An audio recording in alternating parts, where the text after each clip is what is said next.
Inaway ka na naman ba ni Zoe? Hindi niya naman po ako inaway, Doc. Siguro medyo emotional lang po talaga ngayon si Zoe. Anyway, I hope mapatawad mo yung anak ko. Oo naman po, Doc. No problem po. Salamat, Dr. Santos. I owe you big time.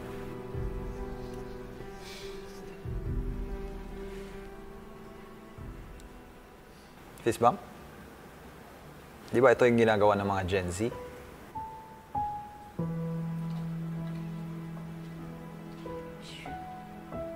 Oh, may ganun pala.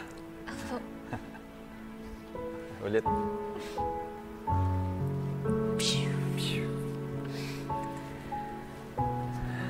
By the way, paano ka pala pupunta sa symposium bukas? Magkakommute po ako, Doc. Hindi na. Susunduin na lang kita. Po? I'll see you tomorrow, Dr. Santos.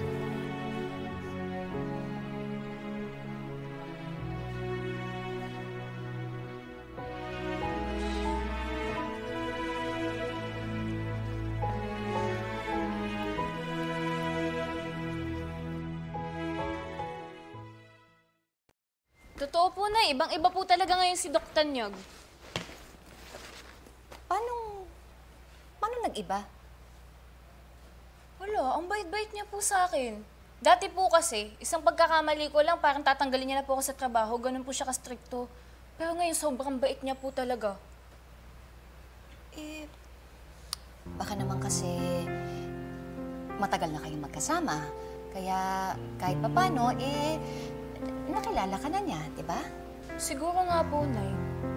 Tsaka alam niyo po dati, napaparamdam niya po talaga sa akin na under niya po ako. Pero ngayon, nag-iba po talaga yung trato niya sa akin. Parang anak nga po yung tingin niya sa akin eh. Tapos alam mo po ba, Nay, susunduin niya pa po ako papuntang symposium. Susunduin ka? Pupunta siya dito? Opo!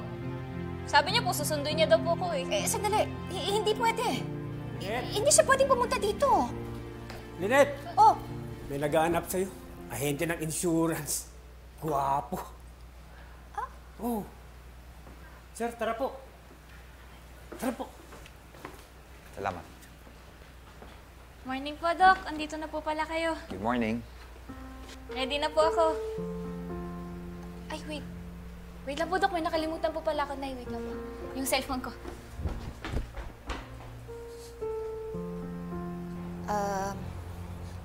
Salamat sa pagsundo sa anak ko. Lynette, may gusto sana ako ibigay sa'yo.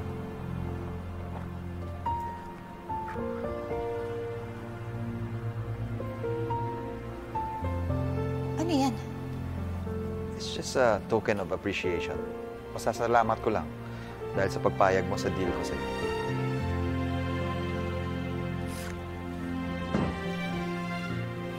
Hindi ko matatanggap yan. At saka isa pa, hindi mo naman ako kailangan regaluhan. Di mag-dinner na lang tayo. Dinner? Hindi. Lynette, please. Dr. Tanyag, ang koneksyon mo sa anak ko lang. Wala kang koneksyon sa akin, kaya pwede ba? Huwag na huwag ka nang babalik dito. Kung gusto mong makita ang anak ko, sa labas kayo magkita. Hindi dito. Doc, Nay, okay na po. Andito na. Alis na kayo? Apo. Sige anak, ingat kayo ha. Love you. Love you anak. Balitaan po kita. Sige. Taka, Doc. Dr. Tanyag, salamat po. Sige anak. Taka na po, Doc. Dr. Santos, parang sungit ng nanay mo. Sungit? Hindi po napaka-sweet po kaya ni Nanay. Siya nga po yung pinaka-sweet na nanay po na nakilala ko eh. Talaga? Opo. Kaya nga po, Dok, alam mo, nagulat po talaga ako sa galit niya po sa akin nung pinaparesign niya po ako sa Apex. Buti hindi ka nagalit sa kanya. Nasabi ba niya kung anong rason bakit kanya pinagre-resign? Hindi po eh. Tsaka hindi ko na rin po siya tinanong ulit. Basta alam ko po may dahilan po siya, kaya hindi ko na rin po siya pinilit na sabihin po sa akin. Mukhang marami tayong pagkakwentuhan sa kotse papunta sa symposium. Nako, Dok. Mapapalaban ka po sa akin. Sobrang daldal ko po kapag nasa biyahe. Okay, sige, tara. Taka po. Alam mo, Dr. Santos, when I first went to the symposium, yung first time ko, I was so excited and because alam ko na marami akong matutunan and marami din ako ma-meet na ibang doctors. So I hope that you take this opportunity to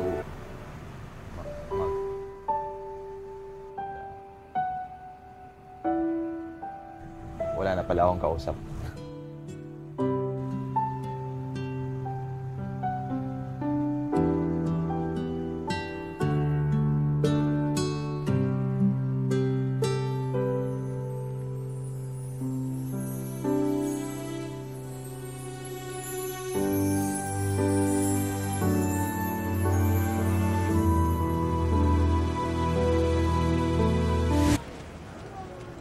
Mukhang nakabawi ka ng tulog, ah. Ako na magdala ng gamit mo. Dok, hindi na po. Ang gaan-gaan lang po nito. Kaya-kaya ko po to. I insist. Ako na ang personal assistant mo for today. Dok, okay lang po ba talaga kayo? Kayo po magbibitbit po ng gamit ko? Isang well-renowned neurosurgeon po sa Pilipinas. Dok, nakakahiya. Huwag ka na mahiya.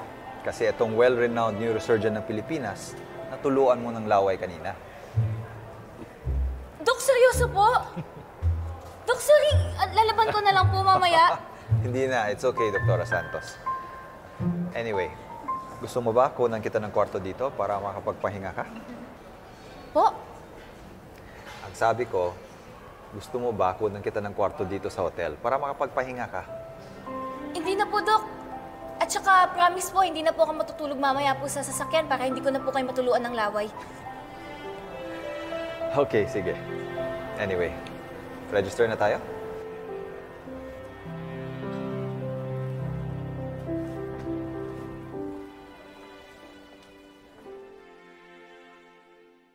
Napakabongga talaga nun, di ba?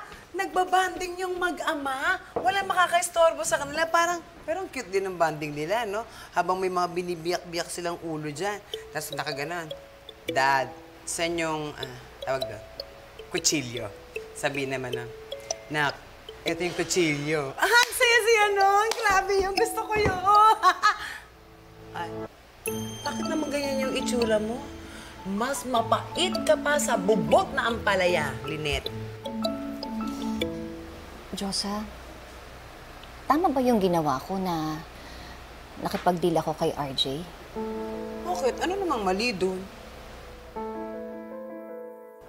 Pero totoo, nawiwirdohan talaga ako sa kanya ngayon. Sobrang bait niya, sobrang accommodating. Siguro talagang umepekto talaga yung dasal ko. Oo nga, no? Lately, parang hindi na nga siya masyadong nagsusungit sa'yo. Ewan ko sa kanya, pero ang dami niya talagang ginawa. Una, sinundo niya ako. Pangalawa, sabi niya, bibit-bitin niya daw yung mga gamit ko. Tapos alam mo kung ano yung pinakamalupit talaga sa lahat. Kumuha ba naman siya ng room dito? Sabi niya, doon ko daw iwan yung mga gamit ko. Di ko maintindihan ang bait niya. Ang weird. Eh, ano kayong nagawa mo't nag-ibang ihip ng hangin? Sige, tatawagan na lang kita. Update kita. O, sige. Ingat ka dyan, ha. Enjoy. Bye!